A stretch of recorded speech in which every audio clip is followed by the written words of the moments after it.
Just saw this video and it showed just your deep woods off, high percentage of deep sock, and this headlight, which is not really see-through anymore. And I want to see if this Facebook video is realistic.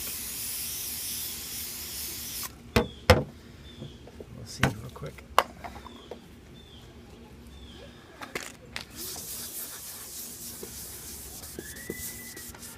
It appears to be working exactly like they said.